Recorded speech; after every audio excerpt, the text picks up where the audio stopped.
Good morning, everyone. For WRCO News, I'm Todd Coppernall. 72 degrees in Richland Center right now under cloudy skies. Forecast mostly cloudy and humid. Scattered showers and thunderstorms likely through midday, and it looks like it outside right now.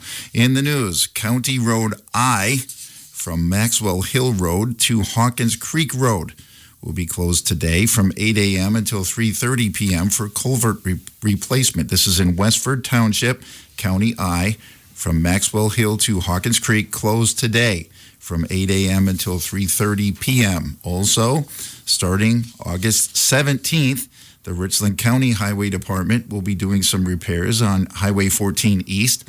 This work will start Monday, August 17th at 7 a.m. and last through August 20th, which is Thursday, at 4 p.m. This work will take place between Highway 58 heading west to Jelland Lane. The right lane will be closed between those two roads. For more information, call Lonnie Hatch at 608-604-7623.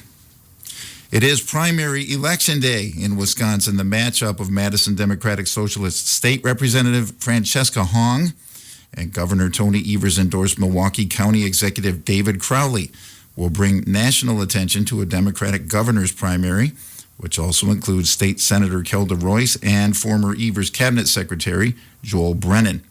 There are also primaries for U.S. House and state legislative seats and local elected offices. Polls opened at 7 a.m. and stay open until 8 p.m. tonight. Remember, this is a partisan primary.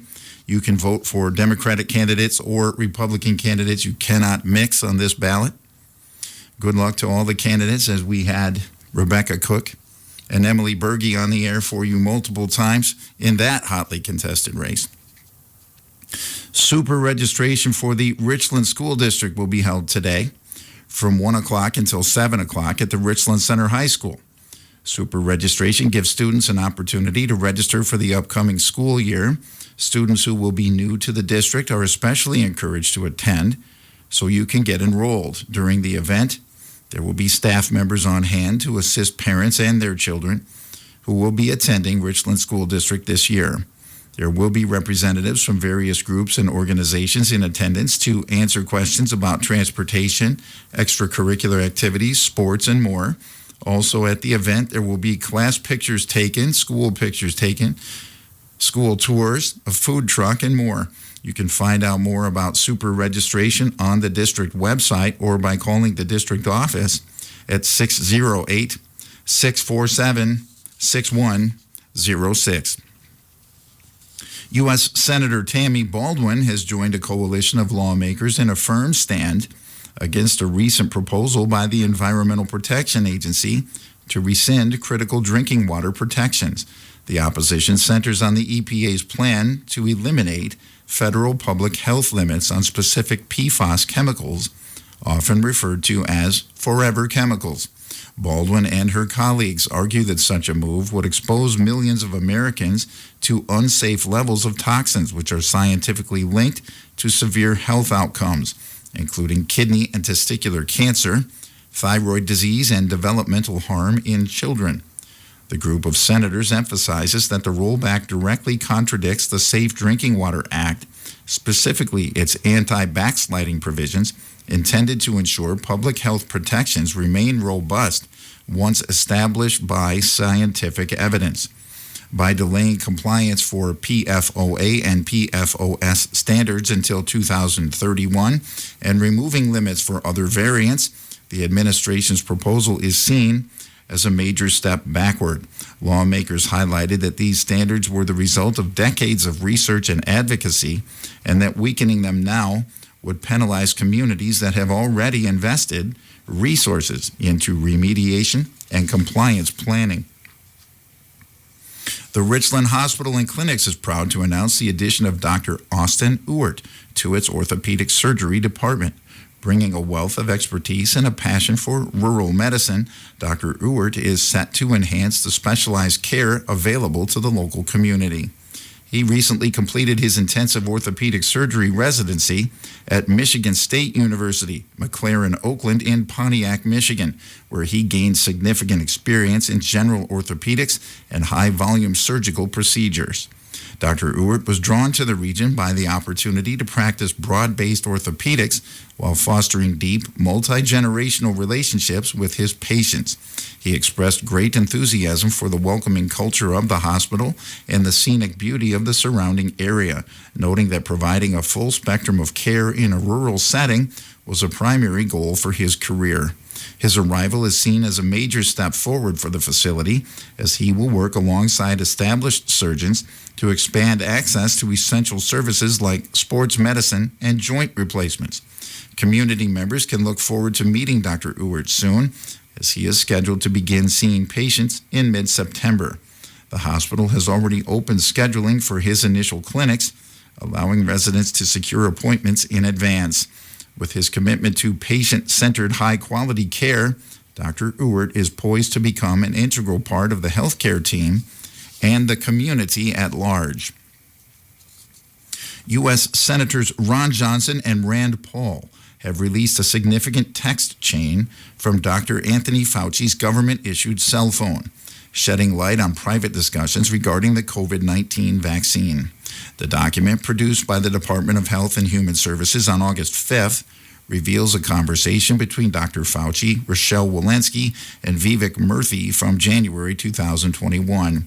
This specific exchange centers on the potential risks the injection might pose to pregnant women during their first trimester. In one of the most notable messages from the chain, Dr. Fauci expressed a theoretical concern that the significant cytokine storms and fevers often observed after the second dose of the vaccine could be associated with miscarriages. This internal dialogue occurred at a time when public health guidance was being formulated, and the senators suggest that such information is vital for the principle of informed consent. The release represents only a small fraction of the data recovered from the device, which contains over 34,000 text messages and hundreds of voicemails. The senators and their staffs are currently undertaking a comprehensive review of the remaining data to ensure that relevant public health information is disclosed while respecting the privacy of unrelated personal communications. Investigation into the device has already noted some irregularities, such as the fact that nearly all contacts are identified only by phone numbers rather than names. As the review continues, Chairman Johnson and Chairman Paul have committed to releasing further information to the public as it becomes available. Senator Howard Marklein has been officially named the 2026 Legislator of the Year by the Wisconsin State Fire Chiefs Association. The prestigious award was presented Friday, August 7th at the Platteville Fire Station by a delegation including WSFCA President Chief Steve Denzian, Vice President Robert Goplin, and Platteville Fire Chief Ryan Simmons.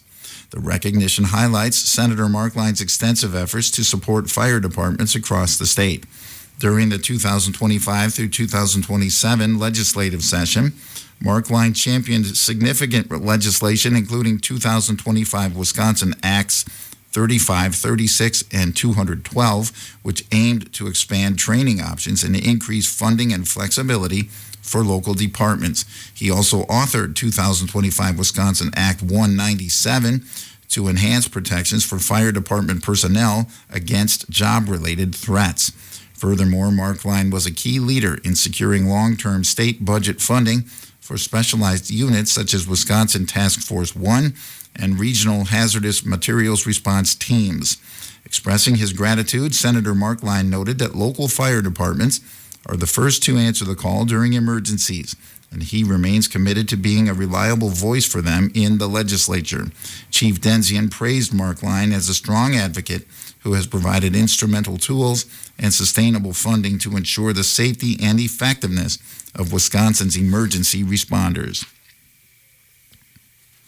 In its latest major philanthropic effort, Alliant Energy and the Alliant Energy Foundation have announced the distribution of more than $708,000 in community grants this second cycle of the year, benefits a diverse array of causes and nonprofit organizations throughout Iowa and Wisconsin, targeting 4 key pillars of community well-being: safety and engagement, hunger and housing, environmental stewardship, and workforce readiness. A significant portion of the funding, exceeding $130,000, was directed toward community safety and engagement. These grants reached 40 different communities, providing essential support for first responder organizations, including police, fire, and EMS departments. The funds are earmarked for vital equipment purchases and upgrades, as well as local events like fairs and festivals that foster stronger community connections.